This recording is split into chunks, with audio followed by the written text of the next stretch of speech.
మహిళలపై కామెంట్ చేసిన నటుడు శివాజీ తాజాగా నేడు మహిళా కమిషన్ ముందు విచారణకు హాజరయ్యారు. తెలంగాణ మహిళా కమిషన్లో నటుడు శివాజీ విచారణ కొనసాగుతుంది. దండోర సినిమా ప్రమోషన్లో భాగంగా శివాజీ మహిళలపై అనుచిత వ్యాఖ్యలు చేసి తీవ్ర విమర్శలు ఎదుర్కొన్న సంగతి తెలిసిందే. ఈ క్రమంలోనే మహిళల వస్త్రధారణపై ఆయన అలా ఎందుకు మాట్లాడారా అని కమిషన్ చైర్పర్సన్ నేరెళ్ల శారద ఆయన విచారణ జరుపుతున్నారు.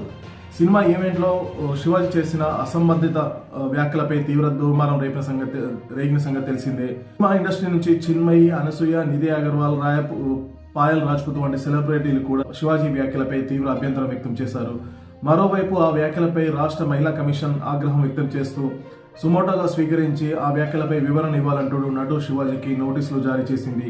దీంతో ఇవాళ మహిళా కమిషన్ ఎదుట నటుడు శివాజీ విచారణకు హాజరయ్యారు. తన కెరీర్లో ఎప్పుడూ ఇలాంటి జరగలేదన్న ఈ సీనియర్ నటుడు తన వ్యాఖ్యలకు గాను మహిళా లోకానికి మనస్ఫూర్తిగా క్షమాపణలు తెలియజేశారు. అయితే తన వ్యాఖ్యల్లో దొర్లిన 2 అసభ్య పదాలకు మాత్రమే సారీ చెప్తున్నా తన స్టేట్మెంట్ మాత్రం కట్టుబడి ఉంటానని చెప్పడం గమనార్హం. ఇదిలా ఉంటే ఈ ఘటనలో శివాజీ మీద తెలుగు రాష్ట్రాల్లోని ఎక్కడ ఫిర్యాదులు, కేసులు నమోదు కాకపోవడం కొసమెరుపు. సామాన్య ప్రజలు కొందరు శివాజీకి సపోర్ట్ చేస్తుంటే సినిమా ఇండస్ట్రీకి చెందిన కొందరు వ్యక్తులు శివాజీని విమర్శిస్తున్నారు.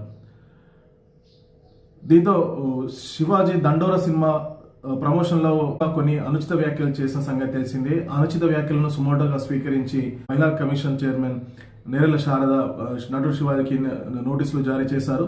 అందులో భాగంగానే ఇవాళ కమిషన్ ముందు హాజరై తన వివరణ ఇచ్చుకుంటున్నట్లు తెలుస్తుంది.